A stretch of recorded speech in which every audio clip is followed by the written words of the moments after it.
Алексо, колку крави имаш сега? Сега имам 29, останат од 70. Од 70 29. 29 останат. И тие си со намера да ги продам доколку не се опреработат.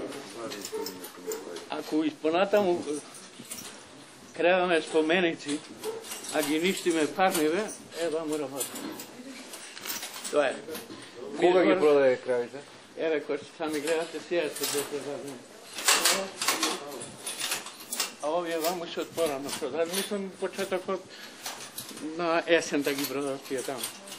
И колку побаруваш од Сведмилк? Колку долг имаш на тоа? Видите, ја користејќи го искуството од Скопската млекара, тука изгубив негде 40.000 марки. Скопската млекара има побарување и ден денеска не се наплате. Па го искористив тоа искуство у шведската млекара имам негде околу 700 евра. Прекина млекото, значи како почна да намалува. Да, што може да се случи и им велев и на колегите, ама не ме послуша. Може ако ме послуша, ќе најде побрзо проблемот да го решат со млекото, отколку што сега им остана должно, што верувам дека нема да ги направи. И субвенции. Субвенции само ги зборат. Еве ја од 2008 уште немам добијам субвенции. Под мотото некоја ме вадат, не сум на време платил земјата, киријата за земја се, а тие се криви за тоа. Ми даде решение дека треба цена, пченицата, државна цена е таа. Ама ми даде во јануар месец, а до 31 декември треба да се плати. И оваа година истото ми го направи. Значи ти од субвенциите немаш ништо? Немам ништо.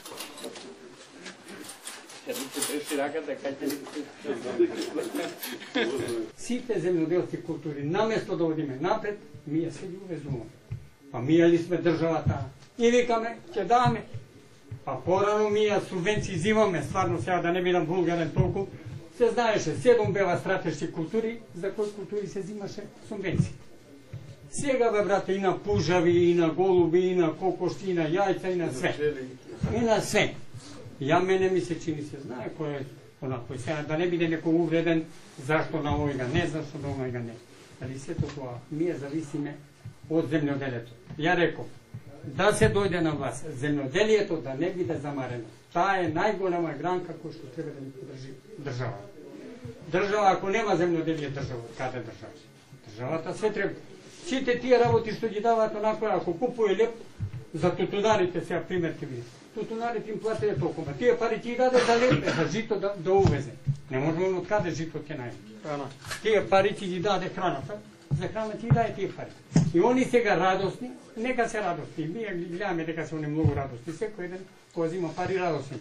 Ама кој ти му рече до година сега ќе садиме по 5 хектара, по 6 хектара, кој ќе му рече уесен, нема да биде толку 200 динара, не сега 150, ќе го видам толку дали ќе се радуи или ќе плаче. Денес имав прилика и можност да се сретнам и да поразговарам со представници од оштетените млекопроизводители од Скопско, оштетени во веќе познатата на сите во Македонија афера Сведмилк. Можам да кажам дека навистина овие луѓе се наоѓаат во една трагична состојба, дека на нив им е нанесена огромна неправда. Тие едноставно се домаќини, работливи, трудолюбиви, верувале во државата, верувале во системот, инвестирале и организирале производство, за да сега наместо да бидат наградени, на некој начин бидат казнати. Сите се наоѓаат во незавидна економска и финансиска состојба, можеме да се увериме во која мера се приморани да го уништуваат, самите го уништуваат собствениот сточен фонд за да ги исплатат ратите за земените кредити и така натаму и така натаму.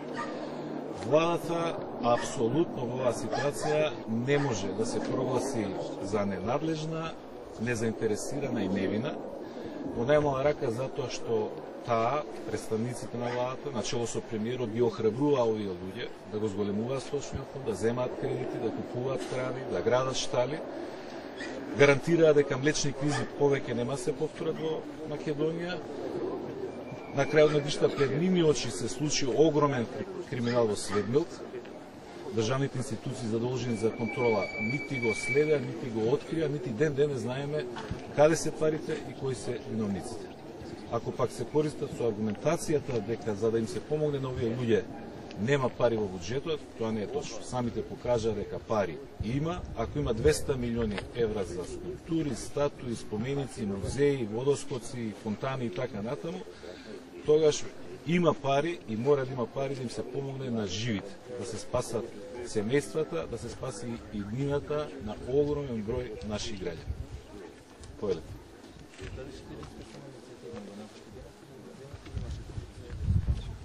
Јас можам само да го констатирам она што Шекеринска сама го соопштила во јавноста. Денеска има прилика да прочитам, а тоа е дека таа е разочарана од пројавените на амбиции, желби и намери на луѓето од Демос да се трансформираат во политичка партија и да реализираат своји политички амбиции.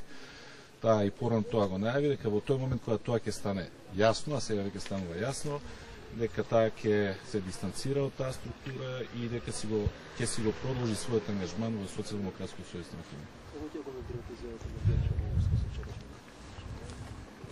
Мислите на оваа денешна изјава на Ѓорчев? Па прво, изненаден сум од тоа што во ВМРО ДПМН нема никаква инвентивност и креативност. Значи, она што денеска Ѓорчев го кажуваат со години назад, го кажуваат во секоја прилика, значи за се. Во оваа земја и било кога до сега виновен и одговорен е Бранко Црвенковски и Социјалдемократскиот сојуз на Македонија. Слушнам дека рекол дека вчера во интервјуто на Сител сум бил искрен, отворен и така натаму. Јас сега го прашам дали вчера Груевски беше искрен и отворен кога побара прошка за ненамерно направените грешки од граѓаните на Република Македонија. И ако побара граѓаните му простат за ненамерно направените грешки, што правиме со намерно направените грешки од страна на Никола Груевски? Ако некој не знае на што мислам, ќе му кажам, тоа се неговите подписи за продажба на Телекомот, за продажба на Окта, за продажба на националната платежна картичка. Значи, огромен, лавовски удел на Груевски во приватизацијата и трансформацијата во Република Македонија. Сметам дека е една од најмаркантните и најценните фигури. Впрочем и денеска, кога разговаравме века со луѓето, ова со Светмилк не се случува прв пат. Еднаш веќе се случи со Скопската млекара и замислите сосема случајно на чело на таа млекара беше Маријан Ѓорчев, потоа и министар, а сега градоначалник од редовите на ВМРО ДПМН.